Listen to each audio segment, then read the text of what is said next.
بسم اللہ الرحمن الرحیم۔ السلام علیکم۔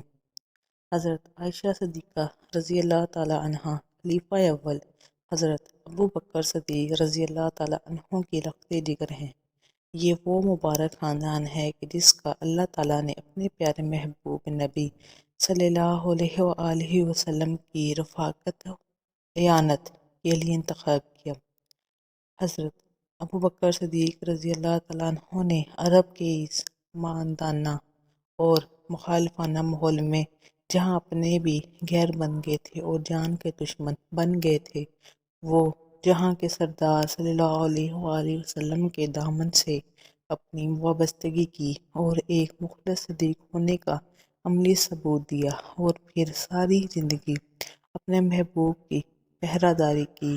گھر کی چار دیواری کے باہر صدیق اکبر رضی اللہ تعالیٰ عنہ حضور صلی اللہ علیہ وآلہ وسلم کے سفر و زر کے رفیق تھے، جبکہ گھر میں صدیقہ کائنات حضرت عائشہ رضی اللہ تعالیٰ عنہ اپنے شوہر عزیز کے لیے صدق و وفا کا کامل نمونہ تھی۔ روایات میں آتا ہے کہ نکاح سے پہلے حضور صلی اللہ علیہ وآلہ وسلم نے خواب میں دیکھا کہ ایک فرشتہ ریشم کے کپڑے میں لپیٹ کر آپ کے سامنے کوئی چیز پیش کر رہا ہے۔ آپ صلی اللہ علیہ وآلہ وسلم نے استفسار کیا کہ یہ کیا ہے، تو جواب ملا، آپ کی بیوی۔ آپ صلی اللہ علیہ وآلہ وسلم نے کھول کر دیکھا تو حضرت عائشہ رضی اللہ تعالیٰ عنہ تھی۔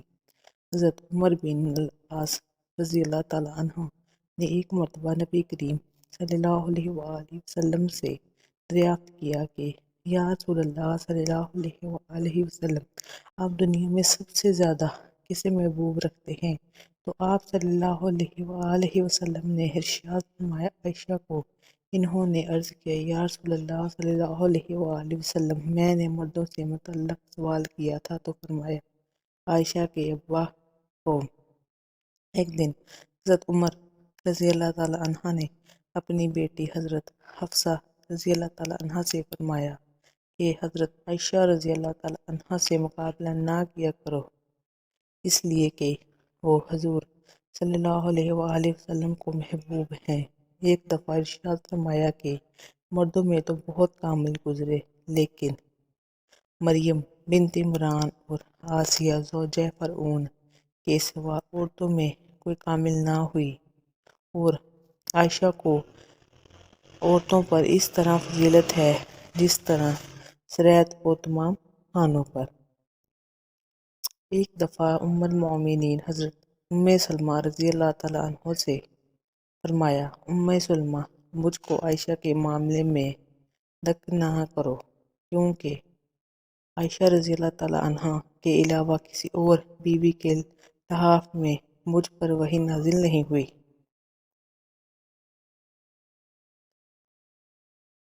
کھانا کھانے میں محبت کا یہ عالم تھا کہ آپ صلی اللہ علیہ وآلہ وسلم وہی ہڈی چوستے جس کو حضرت عائشہ رضی اللہ تعالیٰ عنہ چوستی تھی۔ پیالے میں وہی منہ رکھ کر پیتے تھے جہاں پر حضرت آپ رضی اللہ تعالیٰ عنہ منہ لگاتی تھی۔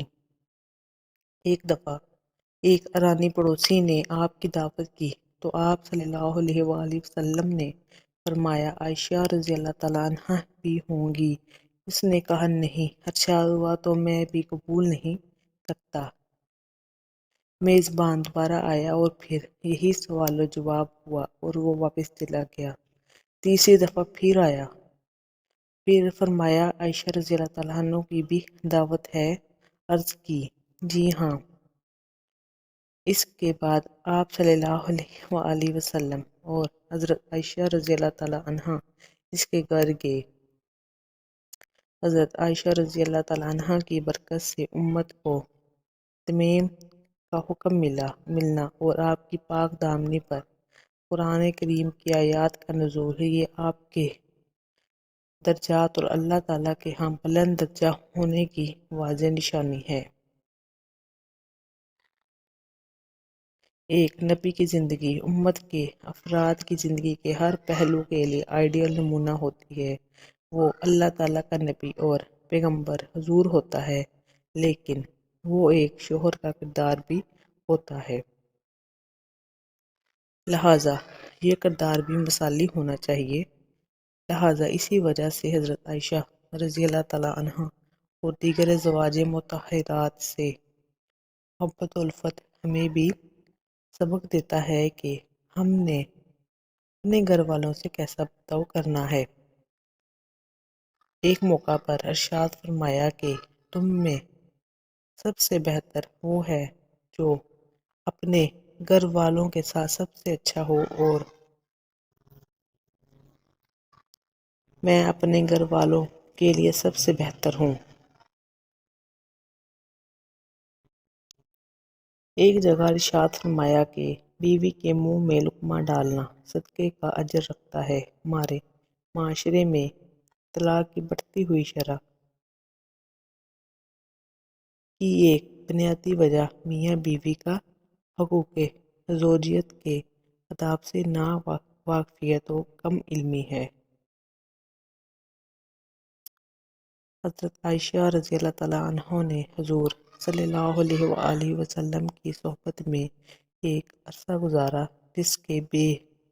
جس کی شخصیت پر اثرات تھے۔ آپ کا ہجرہ چونکہ مسجد نبوی صلی اللہ علیہ وآلہ وسلم سے بالکل متصل تھا، اس لیے آپ مسجد میں صحابہ رضی اللہ تعالیٰ عنہم سے کیے جانے والے تمام مواعظ کو سنتی اور یاد کر لیتی، اور اگر کسی چیز بارے میں کوئی تردد ہوتا تو آپ صلی اللہ علیہ وآلہ وسلم جب ہجرہ مبارکہ میں تشریف لاتے تو اس کی تشریح کر لیتی۔ حدیث کا معتبر حصہ حضرت عائشہ رضی اللہ تعالیٰ عنہا سے منقول ہے، بلکہ علماء نے لکھا ہے کہ حضرت ابو ہریرہ رضی اللہ تعالیٰ عنہ کے بعد سب سے زیادہ روایات حضرت عائشہ رضی اللہ تعالیٰ عنہا سے منقول ہے، جس سے آپ کے کمال علم کا پتہ چلتا ہے۔ حضرات صحابہ رضی اللہ تعالیٰ عنہ کو حضور صلی اللہ علیہ وآلہ وسلم کی وفات کے بعد اگر کسی بات یا مسئلے میں کوئی تردد ہوتا تو وہ پردہ میں جا کر آپ سے پوچھ لیتے، اور وہ انتہائی احسن انداز میں سائل کی تشریح فرما دیتی تھیں۔ حضرت عائشہ رضی اللہ تعالیٰ نہایت ہی عبادت گزار ہونے کے ساتھ ساتھ اپنے والد اور پیارے محبوب صلی اللہ علیہ وآلہ وسلم کی طرح بہت ہی ذکی تھیں۔ جو مال ان کے پاس آتا تھا اس کو راہ خدا میں غریبوں، مسکینوں اور لاچاروں مجبور لوگوں پر خرچ کر دیتی تھیں، اور خود اکثر بھوکے رہ کر زندگی بسر کرتی تھیں۔ آپ کو امور خانہ داری میں بھی مال درجات کی مہارت تھی۔ گھر کے سارے کام کاج خود کر لیتی تھیں۔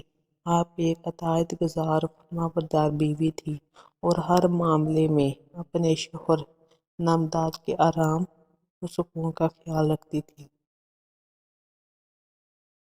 حضرت عائشہ رضی اللہ تعالیٰ عنہا کا وصال 17 رمضان المبارک کو مدینہ منورہ میں ہوا، اور مدینہ منورہ کے قبرستان جنت البقیع میں آپ کو دفن کیا گیا۔